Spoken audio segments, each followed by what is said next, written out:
On today's show, we will discuss moments in our life that we are proud of, and then later we will have Kelly Carver join us to talk about a book she wrote that I believe will speak to many ladies.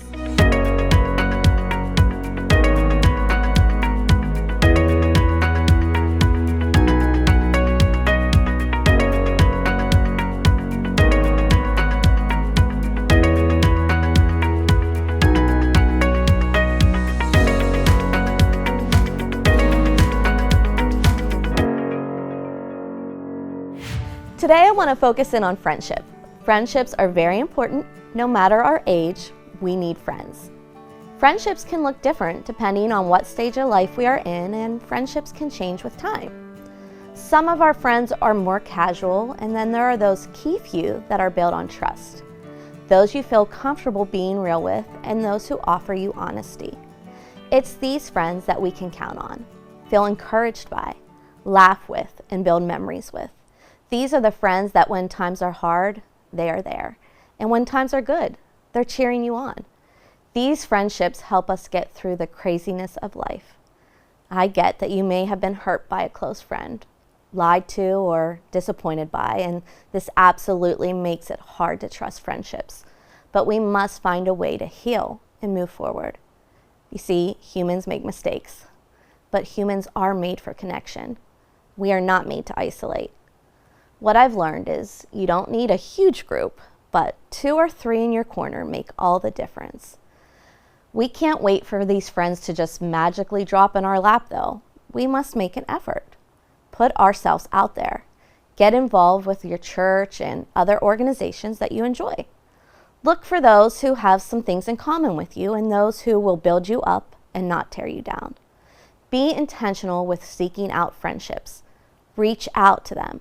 Encourage, and be a good listener. Compliment them, laugh with them, and for sure, hang out. Make the time.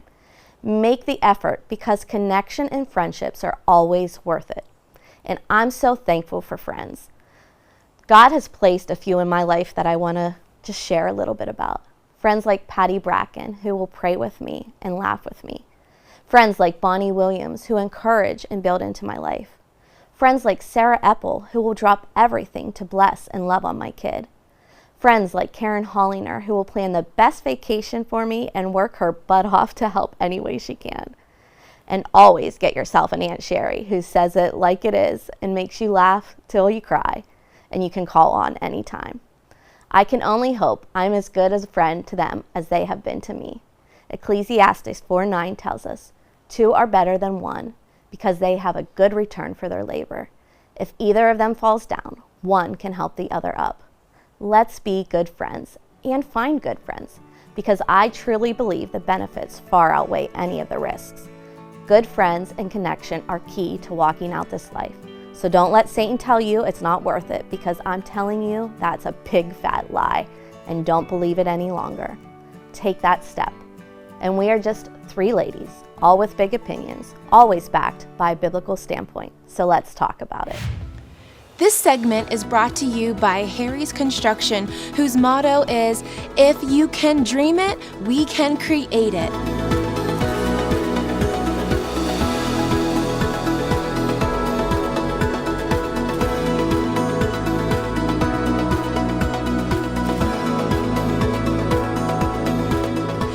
They are the kitchen and bath design experts, so call Harry's Construction for all your remodeling needs.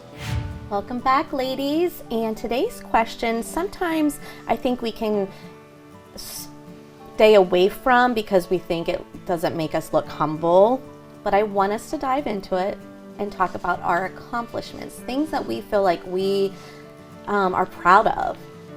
So, Tracy, tell me some of the things that you've accomplished that you are proud of.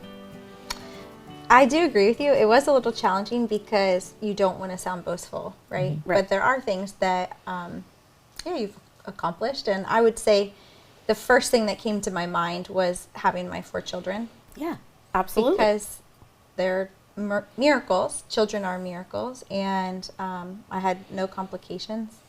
And so I would say, especially watching them get older now and become like who God created them to be, is one of the things that brings me the greatest joy. But I was trying to think back, like when I was younger, what would I have been proud of myself for? And I think what came to my mind was that I ran for class president every year in high school and became the class president like multiple years. And I had to present in front of almost 400 students as a high schooler. Yeah. So now that I have a high schooler, I'm looking at her thinking, wow, that was like a really big step of faith, I think, just putting myself out there to, you know, ask if they would come behind me and support me, and then making those decisions to lead our classes. And of course, it's not like huge things, but at the time, I don't even think I realized what it was. But looking back, since my school was pretty big, I feel like I think that also helped just line some things up for my future. And it was like God building character in me that I would have needed for now. Yeah, I think as you're sitting here on the show, that would be something that, you know, speaking in front of the students and things. Now you're speaking on shows. I think right. Like it never correlated. Like, oh, you're going to be doing a TV show someday. But that was something in high school. That and being a peer mediator when I would work with the counselors as a student and help when there were issues in the school. And I think those are two things that really, I'm just really proud of, and I'm thankful for that opportunity. Good. And what I want our viewers to know is it's okay to be proud of our accomplishments, especially when God is putting something in our heart to do and we move forward in it and we're obedient with it and we have faith that He's going to teach us things and show us things. Like, that is a good thing. We need to be proud of those accomplishments. So Teresa, how about you? I really struggled with this. I couldn't even remember really like something like right off the top of my head. And so I was just going to divert from that altogether, just divert from it, because I have written here, and I do believe this, and I do try to be humble. I really do, but I don't want my humbleness to then become the pride that I'm trying to steer away from. Does that make sense? Because sometimes what you're trying to steer away from becomes the idol, and I don't want to be that way either. But as I was sitting here, I'll share this first. I did think of something just like prior to the clapper coming down in our face. I did remember this, and it was very humbling, but I was just very proud. Several years ago, we were on vacation for Mother's Day, and my oldest son didn't get to go.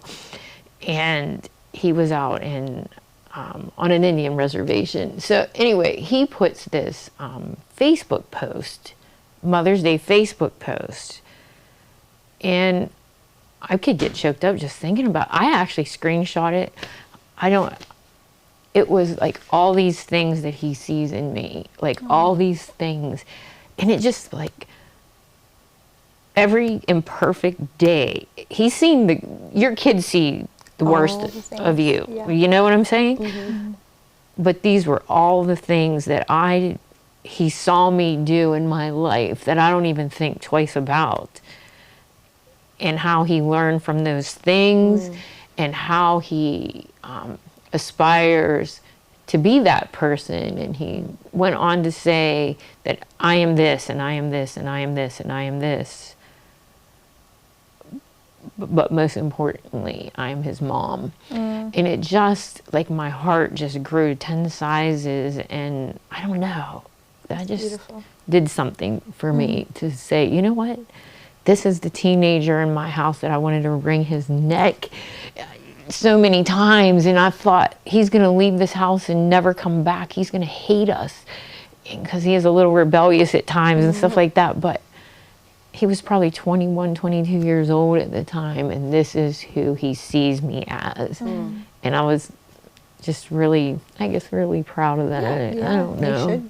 You should be. We should. Yeah. It's okay. That's what I'm getting.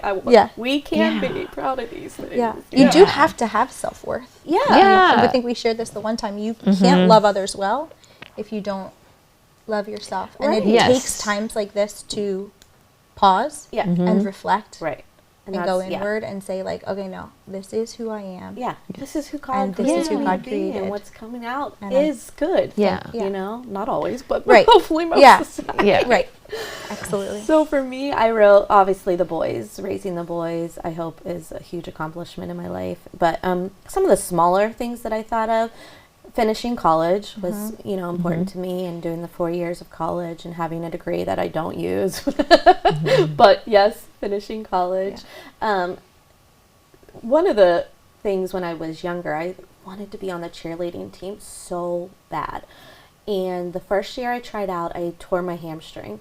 And during tryouts, so I had to leave the tryouts and not be part of it. And I was so upset. And then the next year, trying out was in the high school then. And they only pick a few 10th graders at the time, so I didn't make it. And I was so disappointed. And I remember that my parents actually got me a private coach to help me because I wanted it so badly. And we worked together, and that next year then I finally made the cheerleading squad. And just what an accomplishment that was for me, and how important it was, because it was something I had always wanted. The funny thing is, the next year I did the dance team because I didn't want to be a cheerleader anymore. But at that moment, it was something very important. And something else, you know, I hope that I run a successful women's program at Transformation Church. Like, it has very little to do with me, but I hope that I am led by God and used by Him, and that we have people that want to be there learning. So those were the things that I kind of wrote down. And then the second part of the question I had for you guys is, you know, yeah, we have accomplishments, but we also have hard lessons. What is a hard lesson that you learned from? Something, Teresa, that you learned from? A lesson. See, that wasn't going to go that way.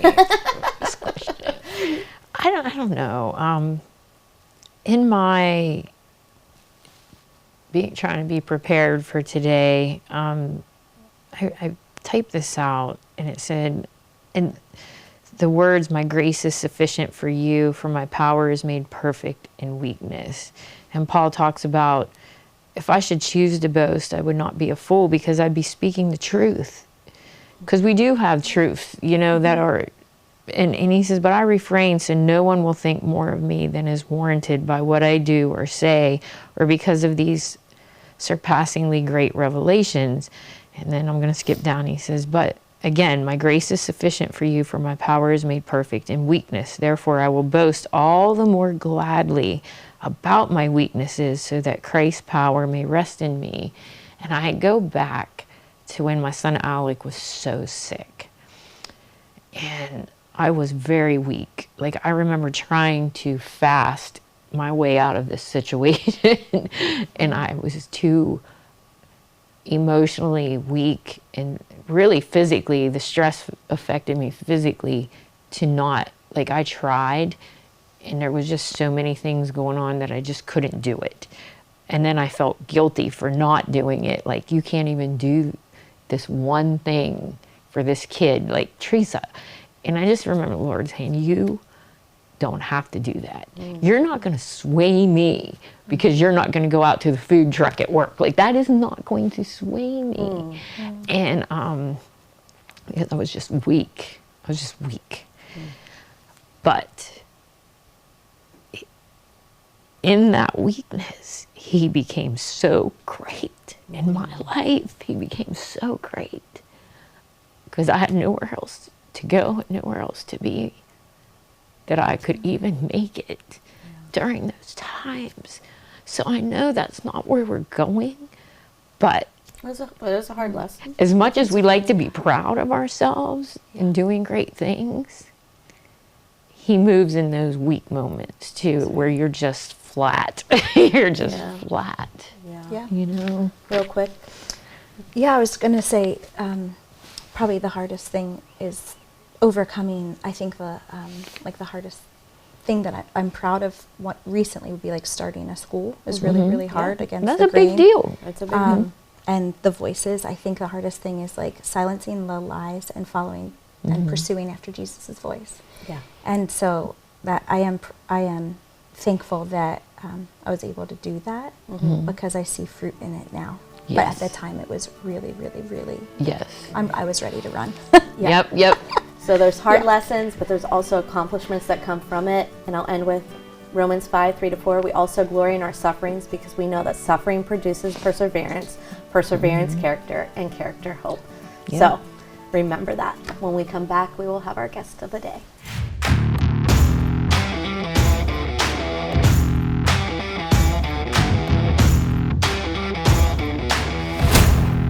Impact Productions, a multi-layer technology company providing on-site, online, and in-studio video services.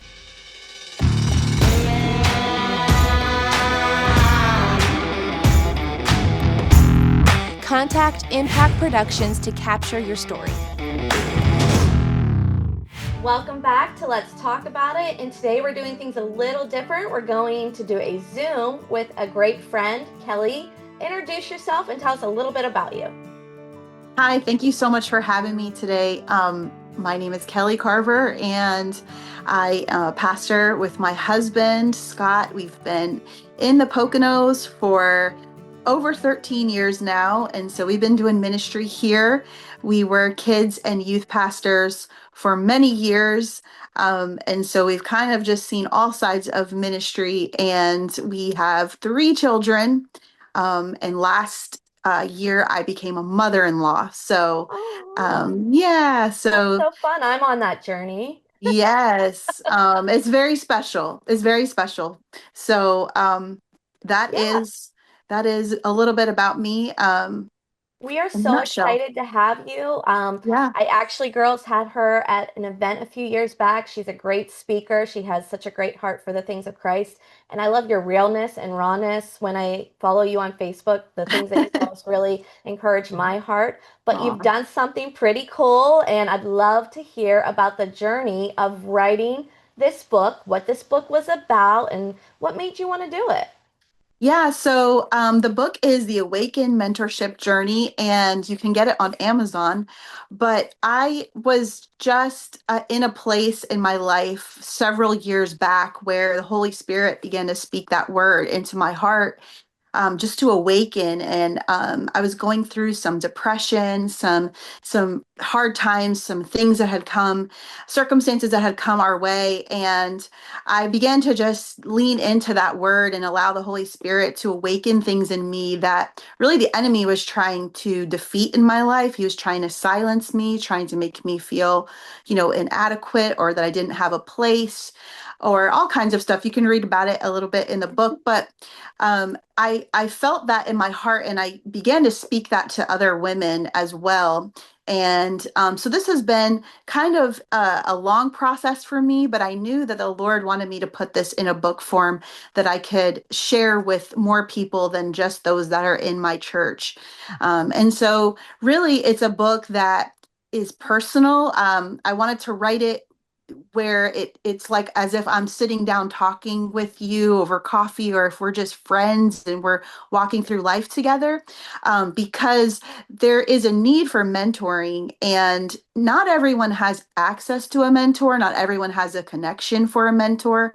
I know in my life, I didn't have someone who just walked beside me all the time or took me out, or I didn't have that. And it's not to say that was a horrible thing, but it just wasn't my path. And so I know that there's other women out there that may not have that I totally agree person. with that Yeah. mentorship thing because becoming a wife of a pastor, Hmm. I would have loved to have someone come alongside me and Hmm. just kind of guide me and direct my Yeah. steps. And I really didn't have that. And so I'm a really, I really think it's important that people, even if you're not a pastor's wife, just a woman, Right.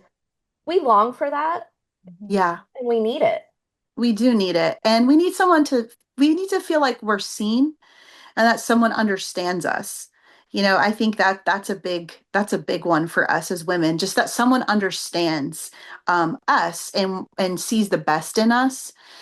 So that's really where the mentorship kind of came into play, because it's it's a book that I feel like I'm kind of a mentor from afar, as many of my mentors have been from books and podcasts and speakers and people I've never really gotten to sit one-on-one with. So maybe this book can be that for someone, or maybe someone can start a small group with this book. Mm. maybe someone can grab, a trusted person and say, hey, can you go through this with me and let's, Yeah. dig in. So Yeah. yeah, that's really the heart behind it. And just out of curiosity, how long did this journey take you? Like, how long from beginning to end to write this? Okay. So last year, last year I put it in more of a curriculum form and I did a in-person group just Oh, to okay. kind of feel it out and see what the feedback was from the women. And it really ministered to women and really pushed them into walking more in their purpose and just feeling more confident. And I was like, okay, God, I really feel like this is the time. So it took me about a year and a half to get it ready to be published. But really, the journey's been going on for a long time in my heart, in my life, and in my personal journal time with the Lord. So, um, Yeah. I yeah. always wonder that, like, because I feel like God has at one point said, you will write a book. And I'm like, I have Mhm. no, like, it just seems so big to me. It Yeah. seems like such a big undertaking. It's scary, and I never set out to write books, and I talk about that in the book as well, that it was something the Lord dropped in my heart. I never thought he would ask me to do that. I wasn't even a good student in school, you know what I mean? I struggled academically. So for him to say, I need you to write these, because this is actually my second book. I wrote a book in 2017 for teen girls called Brave, Resilient, Beautiful. And I was thinking back on when I started that book and how my confidence has come so far since now, um, with just trusting God that He's going to give me all the tools that I need to do it because we're being obedient. So I just think it's all about showing up, being obedient, doing your best, and then it's amazing to see God put it together. It really is. And Yeah. you had mentioned about that you did kind of like a curriculum side of Mhm. things with people prior to getting the book out. Is that something that you offer alongside of it, or is that just something you did for that one time? Yeah, so I really do have it in my heart to start some virtual mentorship moments. That's probably looking like it's going to happen in the spring. So hopefully that does. So I will be doing that virtually and then in person for those ladies that are local in our community or in my church. I'll continue to do those classes with them as well. I Yeah, love so I that. I Love do that for the women. yeah, I do So, have a vision to offer that. so is your book about being a mentor or being mentored? So it's actually the reader is being mentored. Okay, okay. Yeah. Yeah. So the reader is we're just talking about things like relationships, how's your prayer life, healing from hurt and betrayal, how do I have vision for my future, those kinds of things. Just things that women I think struggle with in the inside and don't always know how to verbalize. And so after each chapter, there's a reflection because really, you can have the greatest mentor on the earth, but at the end of the day, it's all about our introspectiveness, right? So we have to ask ourselves, where actually am I at right now? What actually am I struggling with? So there's a place to be honest and write those things out, and then a place to journal your prayer. So it's really a journey just to be honest before the Lord and with ourselves and, you know, move forward, move Yeah. forward in life. Yeah. That's Yeah. perfect. God always Yeah. wants us moving forward. And Yes. so as you're describing it, it's a great book to do one-on-one, but it also Mhm. could be done as a Bible study, it looks like, too, with a group of women. Definitely. And I think there's actually a lot of power when you do it as a group. Just from this last group that I had, it was beautiful to see these women just encouraging one another, speaking life into one another, openly talking about things that they struggled with, and watching the other women mentor them. And through the class that we had a woman that realized that she had a gift of teaching that she had been holding back. Oh, wow. And um, after the 6 weeks of the group was over, she began a small group at her home, and Oh, that group has grown and she's been pouring into these women. And so it's And I would also say it's a tool, say if, you have in your heart to mentor, someone has in their heart to mentor, and they don't know where to start. I think this would be a great tool to just go with what's in here and share it with another person. I like that idea Yeah. because sometimes we don't know Mm-hmm. where to start, Right. how to start. Yeah. Yeah. That's a great, I like that. Yeah, I think it's awesome. Yeah, because we don't know like what to ask, It's like, Yeah. how can I help you? And then the other person really doesn't know either. They just know they need something, So Well, I think Yeah. mentorship is important on both ends. Being a mentor, being mentored, I think it's Mhm. needed. And I think there's a lack of understanding of how it works. Mhm. So I pray that this book just flies off the shelves and Aw, gets into the thank hands you. of women. As we're closing, tell us the name of the book again so that people can get on Amazon and buy it.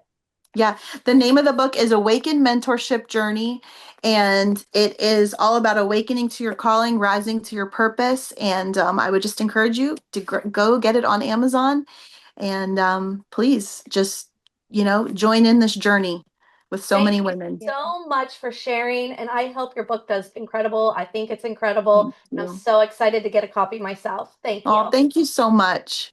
Thank you. Have a great Nice day. having you. Thank you. Made by Vogel is a father and son business that produces high-quality handmade wooden products such as cutting boards, bowls, bottle stoppers, and more.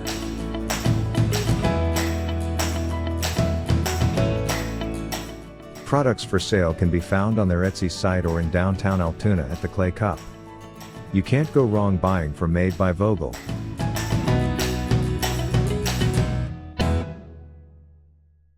Next time on Let's Talk About It, we will discuss love, and then we will have Olivia Faribault join us. It was so cool because just the narrative of the devotional still was from the heart of everything he taught me in suffering.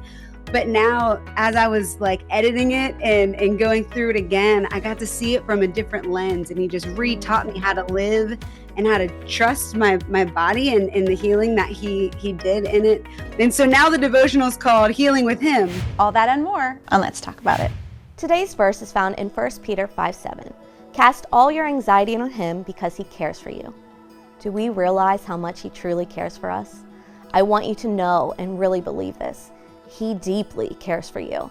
And because he cares so deeply, he wants us to lay all of our burdens at his feet, to release every single worry to him. We must learn to entrust all of our cares and concerns to him. Be assured, he desires to handle every problem that you are facing. It's time to move from self-reliance to trusting God at all times, in all things. He's such a good Father who always keeps his promises. So today, come before him and give him every single worry. And do it again tomorrow, and the next day, and every day after. And until next time, let's talk about it.